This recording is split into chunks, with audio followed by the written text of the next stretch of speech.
Penn State, 41. Auburn, 12.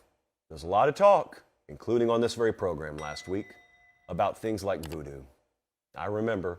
You guys reminded me, had I forgotten, but I remember.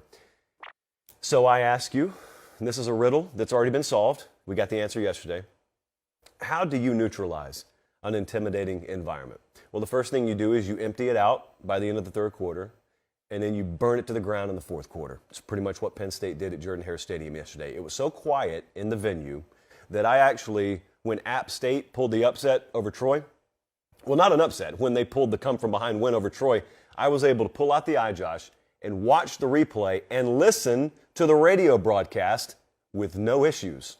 That's how quiet it was. That's not the way that Auburn's home environment is supposed to be in the fourth quarter of a game with a point spread of 3 on it, but that's the way it was. Padlock stat, number 1, +4 turnovers. That's going to do you pretty good if you're Penn State. Padlock stat, number 2, 6.3 yards per carry. Nick Singleton goes off again, as he will many more times in his career. I would encourage you, if you were there, whether you were there as a credentialed member of the esteemed media, whether you were a fan, save those credentials, save those ticket stubs, because based on what we saw yesterday, you may end up being deposed as a witness. It was about as violent as you could ever imagine, and it was beyond worst case scenario for Auburn. But we talk about the winners first, so let's talk about Penn State, because if you get college football, you get why this is a big deal. Simpletons, the casuals amongst us, would look and say, okay, Penn State won a game. That's a bad Auburn team they beat, and they're not wrong in that assessment. But then they would make the mistake of dismissing the win. No, don't do that. Don't do that at all. Like I said, if you've watched the sport, and if you've watched Penn State for a while, you understand this was different. I don't have to tell you that if you've watched them for a while, but if you haven't, you know one of the hallmarks of potentially great teams down the road is they go beat bad teams soundly. Sounds so easy, yet so few teams are able to routinely do it. Penn State hasn't been able to do it. That's why this margin of victory was so surprising to a lot of people, a lot of Penn State fans included. Be real, I talked to a lot of you. It's not that they won. They beat Purdue in week 1. They beat Wisconsin on the road in week 1 last year. It's not that they won. It's when you think about that Purdue game, you think about that Wisconsin game in week 1 last year, or any of a number of narrow Penn State road wins. There's a reason Franklin was only 19-18 on the road in his time at Penn State coming into this game.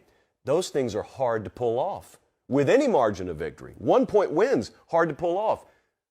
Those games historically, under Franklin on the road at Penn State, have been nail-biters. And all of a sudden, they just smoke a team. Do you know what happened? Does anyone know what happened? Sure, turnover margin played a part in this. This was not Auburn coughing the ball up. This was Penn State forcing the issue. To be very clear, these weren't unforced errors, as you would call them in other sports. Penn State had everything to do with forcing that turnover margin, so I'm not going to take anything away from them. But the second thing is something finally clicked for that team that didn't click at all last year, and it clicked sparingly in 2020, and it was running the ball the way Penn State should be able to run it. Nick Singleton walking in the door and that freshman class walking in the door is no small coincidence as to why they're running the ball like they are, but Singleton's different. Sort of an alien. They talk about Saquon Barkley in rarefied language around that program, as they should, because there aren't many of him walking the planet. And I'm not going to do the disservice of comparing one to the other, but Nick Singleton's the next best thing that's ever walked through that door since Saquon Barkley. I'll put it like that. I was standing there. So I took producer Jesse to the game, and reluctantly, I took him out in public. He didn't embarrass me. I'm proud of him. But, boy, he was giddy. He was really giddy watching Nick Singleton run down the sideline. He was really giddy watching Nick Singleton do what, to his credit, he told me he was going to do all week. You know, producer Jesse wanted a little prop bet on this game that would have ended with him appearing on air if Penn State won the game. I, wisely, did not walk into that bear trap, and so he is still in another room tonight. But Penn State is a big winner here. Do you notice how seamlessly the rest of this team functioned once they could run the ball? Did you notice how much better Sean Clifford seemed? And boy, I'm about to talk about Mr. Cliff in a second. Did you notice how much more effective everything seemed? Did you notice how You didn't have to constantly be in third and long and watch Sean Clifford and his Stone Cold Steve Austin knee brace laboring about the pocket, trying to buy himself another fraction of a second. Hopefully Parker Washington gets open or Tinsley gets open. It was none of that, especially when they got in the red zone. They just said, here you go. Run it straight up the gut. Make Auburn fold like an accordion. There was a talent disparity on the field yesterday. I don't talk about this stuff a whole lot, because it's overblown. It's not overrated, but it's overblown because a lot of people who talk about talent are not scouts, nor am I. But man, it could not be ignored on field level. I'm used to watching the SEC play out of conference games where they have the upper hand on not only talent and size, but depth. And if you would have taken jerseys off of those teams yesterday and just put generic mesh jerseys on them, you would have thought Penn State was the SEC squad because they look bigger, faster, and stronger. Now, if you were to look at past recruiting rankings, they would indicate to you Penn State should not have a sizable edge over Auburn in that department. But the problem is not in recruiting so much as it's in development. I'm just telling you what it looks like from field level. Guys have gotten to Auburn, and whatever they were coming out of high school is largely what they are on that field. Guys have come to Penn State, and whatever they were in high school was a starting point for what they are becoming or have become at Penn State. Is that a credit to James Franklin? Absolutely it is. James Franklin's a guy who has continued to not reinvent his program, but he's continued to make tweaks here, and he's nudged over there, because there's never been a reason to burn it down and start from scratch at Penn State. It's this all or nothing, feast or famine mentality a lot of times in college football that drives me crazy, because there's never been a reason for that. There hasn't been a need for wholesale change there. There has been a need for tweaks. He's made it. You saw not the finished product, but you saw a positive sign yesterday, and a sign that validates a lot of what they've been doing up there, but it's also a massive indictment against Auburn. And again, I'm going to get to them in just a second. But Penn State went into Jordan-Hare Stadium. They withstood the early wave. Sean Clifford got rocked in the first quarter. I guarantee you a lot of people watching live said, that's the way this game's going to go this afternoon. That's why Auburn's going to end up winning this thing. And they took it. They never flinched. When did you see Penn State shaken? Clifford it would have been understandable if Drew Aller was in the game at that point, frankly, but he wasn't. And I think Clifford did a quarterback sneak on the next play. So there aren't many quarterbacks in the country that take that hit, leave their feet, take the flat back bump, as those in pro wrestling would refer to it as, and just get right back up. And not only did he not blink, rest of the team just kind of embodied that all afternoon. It was such a validation point for Penn State. It's not the end of the line, but let's please remember what the talking point was about this team. When we started the season, and there was one poll and one poll only out there that had them top 10, and that was the one on this show, I took a lot of flack for it, which is fine. There were some teams we were wrong about. We're not wrong about this one. But I said they're going to be two nail-biter games. Just like last year, there are two nail-biter games. That game at Purdue was a nail-biter. I thought the game at Auburn was going to be a nail-biter. Well, they've gotten through that opening stretch 3-0. Now they got Central Michigan. They're favored by over 3 touchdowns this Saturday. Then they've got Northwestern. This should be a 5-0 start for Penn State. And then guess what we have mid-October? Do you want me to tell you? If you're listening on podcast, I've taken a relaxed posture here for a second, because I'm just kind of envisioning down the road, if Michigan's still undefeated, and I think they will be, and if Penn State's still undefeated, and I think they will be, can you imagine Ann Arbor, Michigan, mid-October? Penn State at Michigan? Whew. And then they got Minnesota, which is the whiteout game, by the way, the very next week. And then they got Ohio State in there the week after that, big noon kickoff. So all of a sudden, that Penn State season looks a little bit different, doesn't it? I know some people are still out there doubting them. That's fine. You didn't hear me coronate them as a playoff contender yet. You didn't hear me crown them as a top 4, top 5 lock. I think they're a very, very solid team. I see the AP has them at 14 today. It's still underrated. Admittedly, there's not a huge gap. Once you get into the 7 through 20 range, there's not a huge gap. So I understand it's kind of semantics. But Penn State's a really good team. We're going to obviously be talking about them a lot more this season.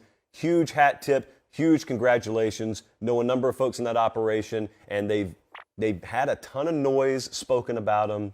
They listened to a ton of noise this past week about how that environment was going to chew them up, and they did something they haven't been doing in the past, and that is just make the conditions irrelevant. They turned the external factors into irrelevancy because they went in there and just took over a game, emptied a stadium, and they traveled down there very well. There were a ton of these white shirts. There were a ton of them in Lee County, Alabama, and the surrounding area this week. So it was a good trip for Auburn folks up there last year. I was there. It was a good trip for Penn State, and they went 2-0 in the process. Speaking of Auburn, this was about as jarring a result as they could have ever expected. No one expected it. Again, most Penn State fans didn't expect this kind of margin of victory. It's the worst home loss for Auburn in a decade. That 2012 season, which was an unmitigated disaster, is the last time that they suffered a loss like this. And I'll tell you what it did, and we got to be real here. Let me take a little sippy sip. I feel like the voice is going to make it tonight, but we got to be careful. This loss evaporated every ounce of spring and summer equity that Brian Harsin had built up. I was a big fan and a proponent of him being front-facing in the spring. After that garbage off the field went down and he kept his job, I think that he represents himself very well when he speaks publicly. And I didn't think he was doing it enough. And so he did it throughout the spring, he did it throughout the summer, and what that did really, it didn't matter a whole lot, but it mattered in one way.